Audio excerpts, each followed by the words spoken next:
Není tak trochu na hlavu? Je a jen proto je tady. Snad to není ten, co... Je to úděs hrůza.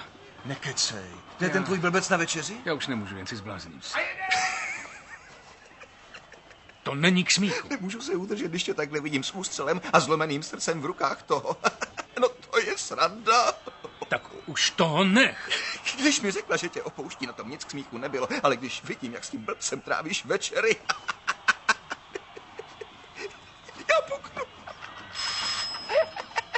Já puknu, nechoď, já tam jdu. A makej, nedej se! Piňone! Už jdu. Piňone! Osem dal gol minutu před koncem. Vida, tak ona se vrátila. François Pignon, Marlene. Marlene? Koho jste odsud vyrazil, Pignone? Marlene? Prosím? Tohle je Marlene Pignone, tak koho jste vyrazil? Přišel se s mi smát, tak to jdi radši domů. Nevyhodil jste blondýnu v béžovém baloňáku?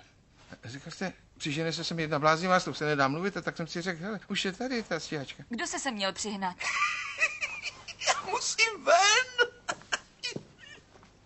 Co jste jí vlastně napovídal? Komu? Mojí ženě! Celkem nic.